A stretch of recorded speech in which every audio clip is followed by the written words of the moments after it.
जब पढ़ने बैठे तो कई बार मम्मी ओ चिंटू वो जरा जाके दूध लेते आना, चाय बनाना है, कहीं से कुछ गिरने का आवाज आ जाएगा और नहीं तो कुत्ता भौंकलेगा। तो that becomes a trigger point for your mind to actually start thinking something else. लगता है कि नींद की जो कहते हैं ना, नींद की देवी आई है स्वयं, तुमको गोदी में उठा के लेके जाए, तो आंखें खुलती नहीं, लगता कोई घींच घींच आंखों की पलकें बंद कर रहा है। 1 घंटा रियलिटी है और 3 घंटे का एक्सपेक्टेशन है। जब 3x का डिफरेंस हो तो फिर तो हर इंसान टेंशन में आएगा और यही तुम्हारे साथ होता है। नमस्कार, आदाब, सत श्री अकाल और खुशामदीद। Very very good evening to all of you people. This is your master DJ Harsh, जो कि आपके सामने है लाइव। और आज बात करने वाले हैं एक बहुत ही इंपॉर्टेंट से टॉपिक की। टॉपिक ये है कि एक दिन में एक बच्चा 16 घंटे पढ़ सकता है क्या।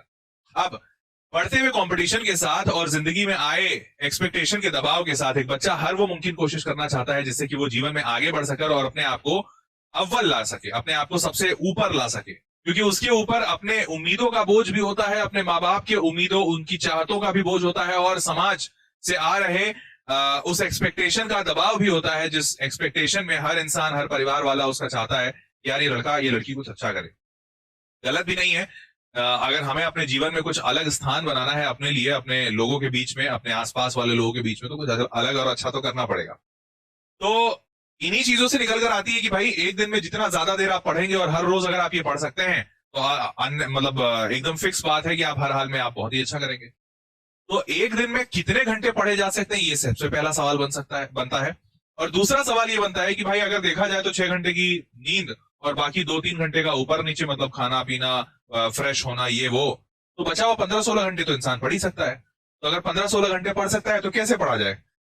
तो आज के इस वीडियो में मैं आपसे यही बात करूंगा कि एक दिन में कितना देर पढ़ना मुमकिन है और मैक्स टू मैक्स अगर 16 घंटे पढ़ सकते हैं तो कैसे पढ़ सकते हैं, क्या प्रैक्टिकली ये पॉसिबल है और इसके लिए आपको क्या करना पड़ेगा जिससे कि आप एक दिन में 16 घंटे के प्रोडक्टिव आवर्स निकाल सकें। तो चलिए इस वीडियो में देखते हैं। एक एक चीज जो बताऊंगा वो साइंटिफिक होगा, आप अपने लाइफ में एप्लीकेबल कर सकें, ऐसी चीजें बताऊंगा रियलिस्टिक। और इसीलिए मैं आपको सजेशन दूंगा कि इस वीडियो का एक एक सेकंड देखिएगा जरूर, ताकि आपको सही सही चीजें पता चली और आप अपने जीवन में उन चीजों को अप्लाई करके कुछ बेहतरीन रिजल्ट्स निकाल सकें। ठीक है, सबसे पहली चीज ये है कि आपको 16 घंटे पढ़ने की इच्छा है, वो कैसे हो सकता है, कहां से मुमकिन करेंगे। तो चलिए देखते हैं। देखो भाई, सबसे पहले 2 चीजों से आपको डील करना है। क्या? डिस्ट्रैक्शन। क्योंकि आप मान लो 16 घंटे का मैं पढ़ने के तरीके बता भी दिया हूं, लेकिन अगर तुम पढ़ रहे हो और पढ़ते पढ़ते डिस्ट्रैक्शन हो रहा है तो 16 घंटे, 18 घंटे, 20 घंटे भी हो तो कोई मतलब नहीं है। क्योंकि कई सारे बच्चे आपने देखा होगा अपने आसपास, कई सारे ऐसे बच्चे होते हैं जो सिर्फ 3 घंटे पढ़ते हैं एक दिन में, फिर भी टॉप मारते हैं। कई ऐसे होते हैं जो 8 घंटे पढ़ते हैं, फिर भी उनका कुछ नहीं होता है। क्यों? क्योंकि डिस्ट्रैक्टेड है। डिस्ट्रैक्शन 2 टाइप का होता है, एक्सटर्नल डिस्ट्रैक्शन और इंटरनल डिस्ट्रैक्शन। आप एक्सटर्नल डिस्ट्रैक्शन कौन सा है? जैसे मान लीजिए आप जब पढ़ने बैठे तो कई बार मम्मी ओ चिंटू वो जरा जाके बाहर से दूध लेते आना, अभी मेहमान आने वाले हैं, चाय बनाना है। ओ बेटा चिंटी जरा चीनी खत्म हो गई, बेटा जाके ले आ यार। अब यार ऐसे में बेटा चिंटू चिंटी क्या करे।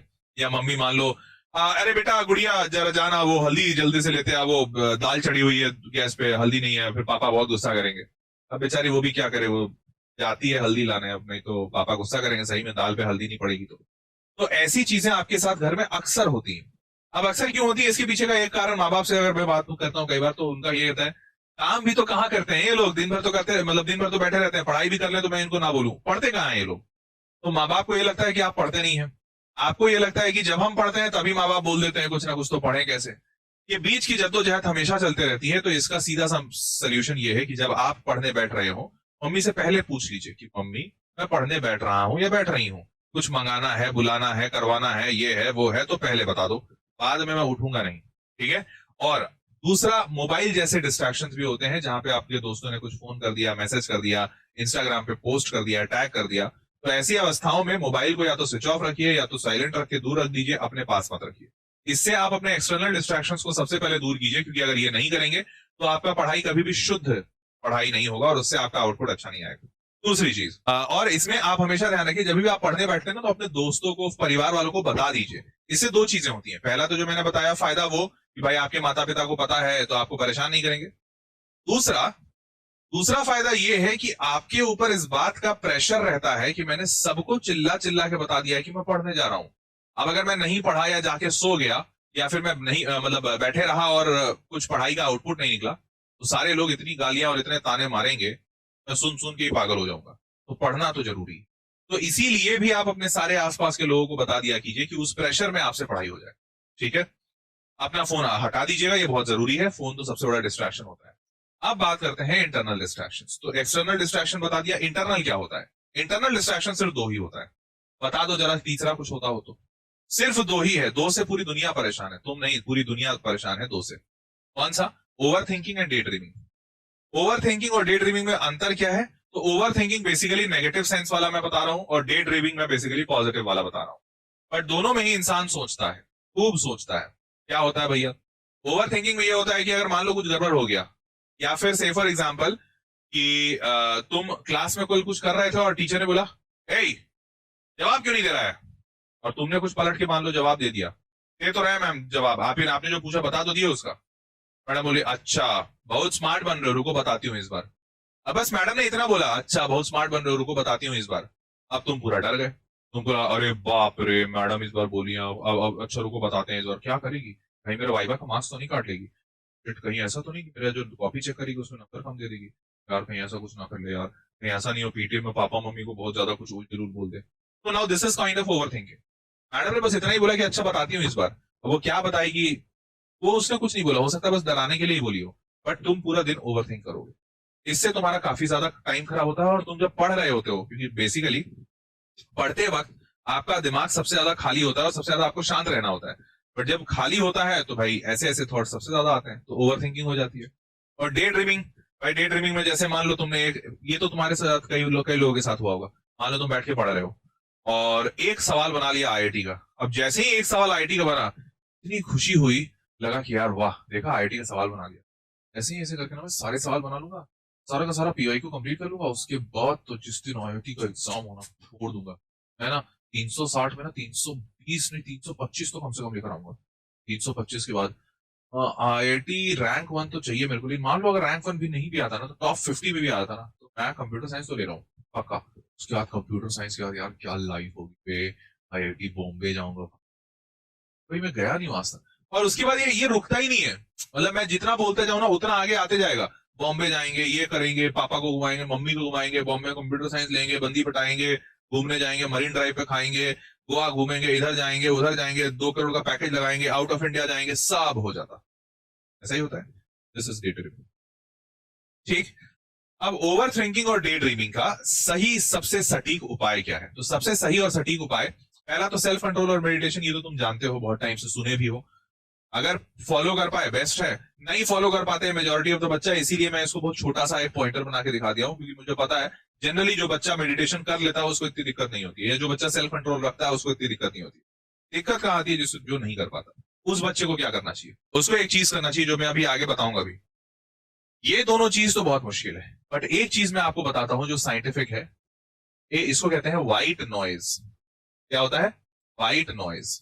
अब ध्यान से समझो, व्हाइट नॉइज क्या होता है? White noise is basically a type of noise. तो जब आप बैठते हैं पढ़ाई करने और बहुत ज्यादा शांति होती है, पहला तो जनरली लोगों को शांति मिलती नहीं है, और जहां पे भी लोग बैठते हैं, तुम भी अग्री करोगे कि कुछ ना कुछ तो आवाज आता है। जब बैठ के दोपहर में पढ़ रहे हो तो कुछ नहीं तो कम से कम कुकर की सीटी तो बजेगी। कुकर की सीटी नहीं बजी तो कहीं से कुछ गिरने का आवाज आ जाएगा। वो भी नहीं हुआ तो आजू बाजू वाले कुछ चिल्ला लेंगे, कुछ तो ऐसा होता ही है। और नहीं तो कुत्ता भौंक लेगा। वो तो एकदम बेयर मिनिमम, कुत्ता तो भौंकता ही है सबके आसपास। ऐसा कुछ होता है। अब इसमें से कोई भी एक चीज होती है तो that becomes a trigger point for your mind to actually start thinking something else apart from your studies. ऐसा होता है। अब इस चीज को रोकने के लिए होता क्या है कि एक तरह का साउंड होता है जिसको हम व्हाइट नॉइज कहते हैं। ये एक तरह का नॉइज होता है, एक हमिंग साउंड होता है। तुम यूट्यूब पे इसको जाओगे सर्च करोगे तो तुमको मिल जाएगा। तो ये व्हाइट नॉइज क्या होता है? बेसिकली लोगों को या बच्चों को सजेस्ट किया जाता है कि जब आप पढ़ रहे हो ना, तो आप इस व्हाइट नॉइज को प्ले कर लीजिए।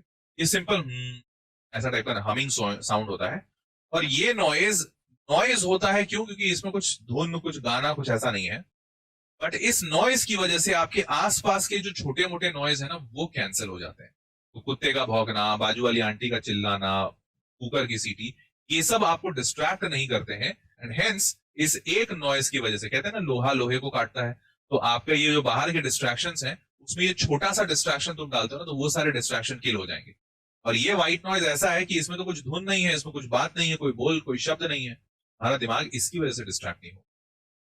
And this is a scientifically proven method. ठीक है। तो व्हाइट नॉइज सारे लोग जब भी पढ़ते हो ना, तो ध्यान से यूज किया कीजिए।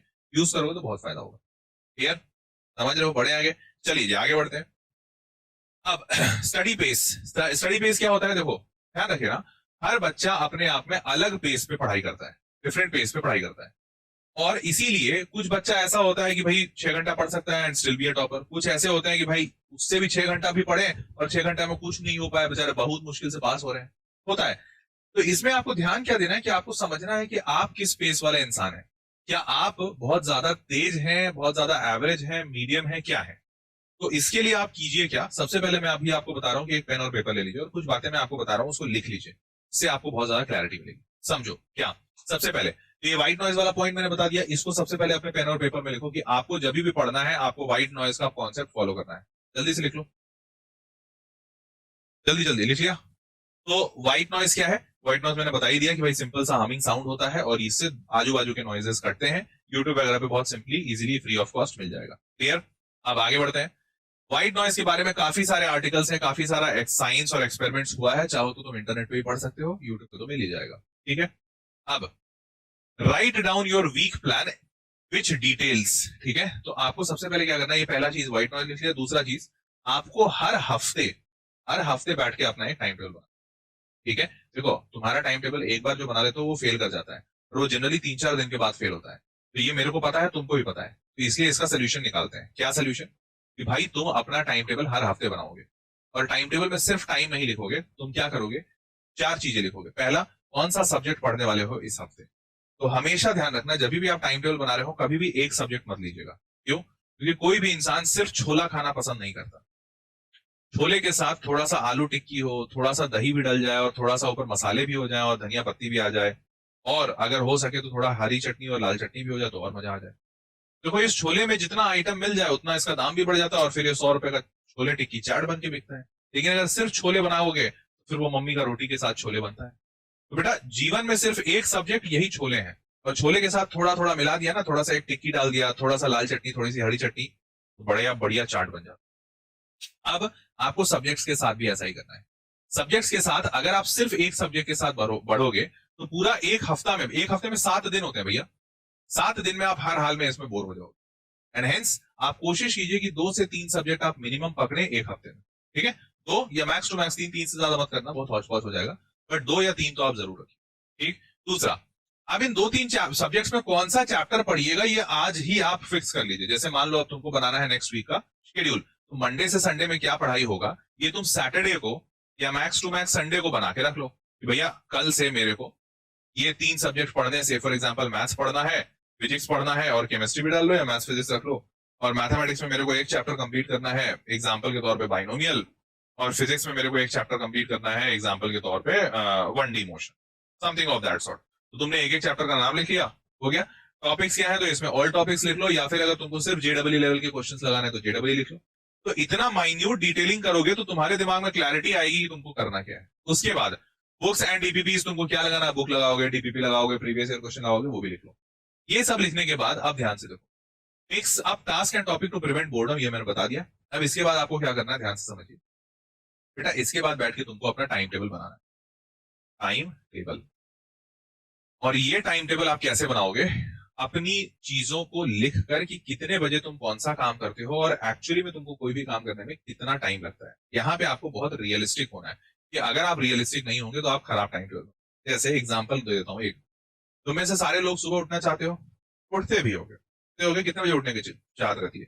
जनरली लोगों का चाहत रहता है कि भैया 5 बजे उठ जाए, कुछ 5 बजे, कुछ 6 बजे का चाहत रखते हैं।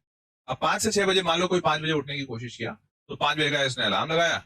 अब वो अलार्म जब वो बच्चा लगाता है तो 5 का लगाता है, 5:15 का लगाता है, 5:30 का लगाता है, फिर 5:35, 5:40 ऐसा लगाता है। ठीक, तो जब वो बच्चा इतना सारा अलार्म लगा रहा है, मतलब बैक ऑफ द माइंड में उसको भी क्लियर है कि मैं 5 बजे नहीं उठूंगा, इसीलिए तो इतना अलार्म लगा रहा है, क्योंकि तभी तो वो 4-6 अलार्म लगाता है। अब मैं मानता हूं कि 5 बजे उसने अलार्म लगाया तो वो उठते उठते उसको 5:30 बज गया। ठीक है, लेकिन जब यही बच्चा टाइम टेबल बनाएगा तो क्या बनाएगा, 5 AM वेकअप, देखना ऐसा ही तुम टाइम टेबल बनाते होगे, 5 AM wake up, 5:30 brush and brush and bath या ब्रश एंड फ्रेश। ठीक है, लेकिन तुम 5 बजे उठे नहीं हो, तुम 5:30 में उठे हो। अब 5:30 में उठने के बाद जैसे ही तुम उठते हो तो इमेजिन करो कितना ज्यादा आलस रहता है, आंखों में नींद भरी रहती है, भरी रहती है ना, मन नहीं करता उठने का, लगता है यार फिर सो जाए क्या, फिर सो जाए। कई बार लोग तो 5-10 मिनट सो भी लेते हैं। तो बड़े मुश्किल से अच्छा उठते हैं उठते हैं उठते हैं, और करते करते बाथरूम पहुंचते पहुंचते 15 मिनट निकल जाते हैं। और फिर वो बाथरूम में जाके जब तक ब्रश व्रश होता है तब तक ये आराम से 6 बज जाता है। ठीक है, अब 6 बज गया, अब वो बच्चा सोच रहा है बैठ के पढ़ने का। अब लेकिन यहाँ पे 5:30 में ब्रश व्रश हो गया, तो अब बच्चा यहाँ पे लिख देगा 5:45 से पढ़ाई, या 6 o'clock से पढ़ाई। मतलब 5:30 भी कोई कहाँ लिखता है, 5:30 AM तक तो पढ़ाई शुरू कर देता है बच्चा। यहाँ पे 5:30 AM ब्रश हो गया, उसके बाद स्टडी। अब होता ये है कि जैसे ही बच्चा सुबह उठा, वो 6 बजे तक ब्रश व्रश किया, और ब्रश व्रश करने के बाद वो सोचता है थोड़ा पानी पी ले, थोड़ा अच्छा रुक जाते हैं, थोड़ा बुक वुक निकाला, और करते करते वो 7 साढ़े 6 के पहले, 7 बजे के पहले वो पढ़ाई शुरू नहीं करता। तो अब देखो, उसने जो टाइम टेबल बनाया और उसने जो रियलिटी में जो फॉलो कर रहा है, उसमें कितना अंतर है। अब 1-2 घंटे का तो अंतर यही आ गया। उसने बोला 6 बजे से 5:45 से पढ़ाई शुरू होगा, यहाँ पे 7 बजे से पढ़ाई शुरू होता है। पहले तो यही दिक्कत। फिर वो बच्चा क्या करता है, 5:45 से जब उसने पढ़ाई शुरू की तो वो सोचता है कि 6 बजे से शुरू करेंगे, 9 बजे तक तो मिनिमम पढ़ाई करेंगे, मान लो अगर छुट्टी है तो 9 AM तक पढ़ाई करेंगे, फिर हम जाएंगे नहाने। लेकिन जब वो यहाँ 7 बजे रियलिटी में पढ़ाई करना शुरू करता है, तो 8 बजते बजते इतनी ज्यादा जोर से नींद आती है, ऐसा लगता है कि नींद की, जो कहते हैं ना, नींद की देवी आई है स्वयं तुमको गोदी में उठा के लेके जाने। मतलब आंखें खुलती नहीं, लगता है कोई घींच घींच के आंखों की पलकें बंद कर रहा है, ऐसा ही फील होता है। और वो बच्चा 7 बजे पढ़ाई का शुरू किया, 8 बजे तक उसको नींद आ गई, 8 AM वापस सो गया। और 8 AM जब वो वापस सो गया, तो फिर उसके बाद आधा 1 घंटा अगर सोया, तो फिर 9 बजे उठा, पढ़ना है पढ़ना पढ़ना है। अब रियलिटी क्या हुआ, उसने सोचा था 5:45 उठ के 9 बजे तक पढ़ेंगे, 3 सवा 3 घंटे का टाइम टेबल, और हुआ कितना, 1 घंटा। 1 घंटा का पढ़ाई हुआ भाई, 3 घंटा वर्सेस 1 घंटा, एक्सपेक्टेशन वर्सेस रियलिटी। और जब एक्सपेक्टेशन वर्सेस रियलिटी में 3 गुना का अंतर हो, 1 घंटा रियलिटी है और 3 घंटे का एक्सपेक्टेशन है, जब 3x का डिफरेंस हो, तो फिर तो हर इंसान टेंशन में आएगा, और यही तुम्हारे साथ होता है ना। तो तुम रियलिस्टिक टाइम टेबल नहीं बनाते हो। कभी हो ही नहीं सकता यार कि जो इंसान कभी नहीं उठता है, या सुबह उठने में इतनी इशू होती है उसको, वो 5 बजे उठा और एकदम फ्रेश है, और 5:15 बजे ब्रश कर लिया और 5:30 बजे पढ़ने बैठ गया, ऐसा कैसे हो सकता है, नामुमकिन है यार। तुम खुद ही 4 अलार्म लगाते हो 5:30 बजे तक का, तुम कैसे मान रहे हो कि हाँ एकदम तुरंत उठ जाएंगे। तो आप जो भी बना रहे हैं रियलिस्टिक टाइम टेबल बनाइए। उसके बाद आगे जैसे जैसे तुम रियलिस्टिक बनोगे ना, तुमको रियलिटी में फील होगा कि तुम्हारे पास पढ़ने का सच में बहुत कम होगा, सच में तुमको फील होगा। क्योंकि जब तुम अपना स्कूल का टाइम लोगे, तो अच्छा एक बात ईमानदारी से बताओ, कितने ऐसे बच्चे हैं जो स्कूल से आते हैं और स्कूल से आने के तुरंत बाद पढ़ने लगते हैं? एक भी बच्चा नहीं है, एक भी, नाम बता दो। और तुरंत तो छोड़ो, स्कूल से आए, थोड़ा खाना वाना खाए, खाना खाने के बाद तुरंत पढ़ने बैठ गए, एक बच्चा ऐसा नहीं होगा। लेकिन टाइम टेबल में एक ऐसा बच्चा नहीं होगा जिसने टाइम टेबल में यह ना लिखा हो कि स्कूल से आएंगे हम 2 बजे, 2 PM, और 2 PM के बाद लंच करेंगे और थोड़ा सा रेस्ट करके 3 PM पढ़ाई करेंगे। हर बच्चा, मतलब मैं तो इतने सारे बच्चों को देखता हूं, हर बच्चा अपना टाइम टेबल ऐसे ही बनाता है, 2 PM लंच, स्कूल से आने के बाद 3 PM स्टडी, बस प्लेन एंड सिंपल। लेकिन वो 2 PM आता है, 2 PM से 2:30 मोबाइल चलाता है, 2:30 पे लंच पे बैठता है, 2:30 से 3:30 लंच करता है, फिर थोड़ा सुस्ताता है 4 बजे तक, 4 बजे वो पढ़ने बैठता है, और लेकिन 4 बजे पढ़ने के जब बैठता है तो इतना थका रहता है कि सो जाता है ना। That's it. तो बेटा अब आपको करना क्या है, ठीक है, पहला तो आपको रियलिस्टिक प्लान बनाना है, टाइम टेबल। और रियलिस्टिक प्लान बनाने के बाद आप जब पढ़ाई कर रहे हैं ना, तो प्रोमोडोरो टेक्निक का बहुत ज्यादा यूज कीजिए। क्यों यूज कीजिए? देखो अभी तुम पढ़ाई करना शुरू किए हो, मैं जब इतनी प्रॉब्लम्स बता रहा हूं तो लिख रहा है ना हर बच्चा चैट बॉक्स में, फैक्ट्स है, रिलेटेबल है, 100% ट्रू है, yes sir, completely agreed sir, देखो सारे लोग लिख रहे हैं चैट बॉक्स। तो तुमको भी पता है कि मास्टर सही बोल रहा है। तो आज से अगर मैं तुमको बोलूं 16 घंटे तुमको पढ़ना है, तो तुम नहीं पढ़ पाओगे, नामुमकिन है, नहीं पढ़ पाओगे। एक दिन पढ़ भी लिया तो अगले दिन नहीं पढ़ पाओगे। तो तुमको पता होना चाहिए कि आज जब तुम शुरू करोगे ना, तो एक दिन में बामुश्किल 1 से 2 घंटा पढ़ पाओगे, पर धीरे धीरे इस 1 से 2 घंटे को बढ़ाना है। तो आज तुम्हारे पास कॉन्सेंट्रेशन का अभाव है, और अभाव है तो क्या कर सकते हैं, प्रोमोडोरो टेक्निक सबसे ज्यादा इसमें हेल्प करता है। कैसे? आप 25 मिनट पढ़ाई करो, 25 मिनट पढ़ाई करने के बाद 5 मिनट का ब्रेक ले लो, बस 25 मिनट ही तो पढ़ना है। जैसे ही 25 मिनट पढ़ोगे, उसके बाद 5 मिनट ब्रेक ले लोगे, माइंड रिलैक्स रहेगा। फिर धीरे धीरे इस 25 मिनट को बढ़ाओ, 25 मिनट को बढ़ाने के बाद फिर एक बार 40 मिनट करो, 40 मिनट वर्सेस 5 मिनट, फिर धीरे धीरे बढ़ा के इसको करते करते 55 मिनट वर्सेस 5 मिनट लेके जाओ, 5-5 मिनट करके बढ़ाओ, फिर 55 मिनट वर्सेस 5 मिनट, समझ गए? तो इस तरीके से धीरे धीरे धीरे अपना टाइम बढ़ाते जाओ, और तुम पढ़ाई देखोगे कि तुम्हारा काफी ज्यादा एफिशिएंट हो गया। ऐसा करते करते अगर तुमने 4 बार भी किया ना, तो एक दिन में तुम 4 घंटे में बस 20 मिनट कम किया ना, ठीक है, फिर भी 3 घंटे 40 मिनट तो अच्छा पढ़ाई होगा। हाँ, और इस तरीके से धीरे धीरे जब तुम अपना बढ़ाओगे ना, स्टार्टिंग देखना, हर हाल में तुम कम करोगे बेटा। बट जैसे एक सिंपल सी बात बताता हूँ, हाँ, जैसे महेंद्र सिंह धोनी, सारे लोग महेंद्र सिंह धोनी को जानते हो। अच्छा एक बात बताओ, महेंद्र सिंह धोनी कितना लंबा लंबा छक्का मारता है, सारे लोग देखें, बड़ा मजा आता है। क्या हम और तुम कभी क्रिकेट खेलेंगे तो इतना लंबा छक्का मार पाएंगे? नहीं। क्यों? कि हमारे हाथ में उतना जान नहीं है। ऐसा नहीं कि हम लोग कमजोर लोग हैं, लेकिन उतना लंबा छक्का नहीं मार पाएंगे। तो महेंद्र सिंह धोनी कैसे मार पाता है? कैसे यार, वो यहाँ तक कैसे पहुंच गया? हर रोज उन्होंने प्रैक्टिस की, हर रोज प्रैक्टिस करते करते आज हाथों में इतना दम है और शरीर में इतना लचीलापन है, सोचने समझने में ऐसी स्ट्रैटेजी है कि इतने लंबे छक्के लग जाते हैं। समझ लो, तो ये एक दिन का कभी भी काम नहीं होता, वो निरंतर प्रयास होता रहता है। प्रयास करते करते करते एक दिन ऐसा रिजल्ट आता है। तो आप आज से शुरू करोगे तो 2-3 घंटे से शुरू करोगे, और ये धीरे धीरे धीरे प्रयास करते करते कभी आगे चल के 4-5 घंटे होगा, फिर 6-7 घंटे होगा, फिर 7-8 घंटे करते करते तुम 12-14 घंटे की पढ़ाई पे आ पाओगे।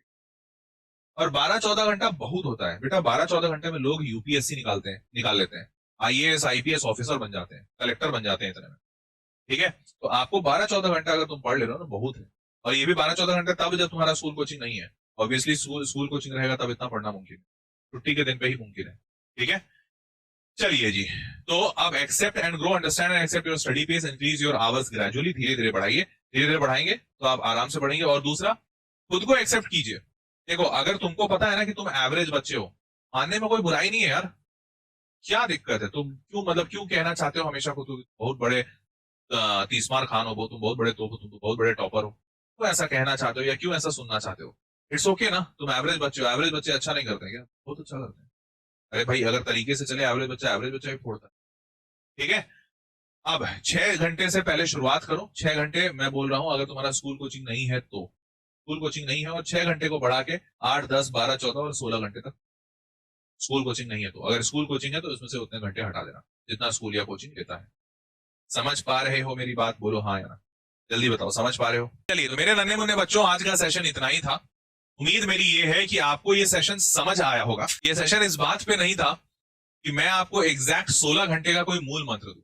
इस सेशन के पीछे का उद्देश्य बड़ा क्लियर था कि मैं आपको वो रास्ता दिखा सकूं जिस पर चलकर आप 2 घंटे से 20 घंटे तक की प्रोडक्टिविटी निकाल सकते हैं। लेकिन जरूर इस बात को समझने की कोशिश कीजिएगा कि अगर आज आप 2 घंटे एक दिन में पढ़ पाते हैं तो रातों रात कुछ ऐसा नहीं हो जाएगा जिससे कि वो 2 घंटा 20 घंटा बन जाए। लेकिन ये हर रोज का निरंतर प्रयास, हर रोज का ये जो कहते हैं ना, थोड़ा प्रयास आप करेंगे तो एक दिन जाकर ये थोड़ा प्रयास बहुत बड़ा होगा और आप जीवन में एक ऐसे मुकाम पर होंगे जब दुनिया आपको देखेगी और बोलेगी, देखो इस इंसान को कितना बढ़िया इसने खुद को साधा है। और तब आपकी जो इज्जत होगी वो मतलब कहते हैं ना, देखते योग्य हो। तो बस यही आपको बताना था। इस सेशन का उद्देश्य आपको मोटिवेट करना था और आपको ये महसूस कराना था कि ये मुमकिन है, आप कर सकते हैं, बस हर रोज के थोड़े प्रयास से। तो अगर आपको ये बात महसूस हो पाई है तो नीचे कमेंट बॉक्स में लिखकर जरूर बताइएगा और ये वीडियो अपने दोस्तों तक भी पहुंचाइए ताकि वो भी मोटिवेट हो। ठीक है, और चैनल पे सब्सक्राइब रहिएगा बिकॉज इस चैनल पे आपको ऐसे बढ़िया कंटेंट मिलते हैं। मुलाकात करते हैं अगले सेशन में, तब तक के लिए टेक केयर, बाय बाय।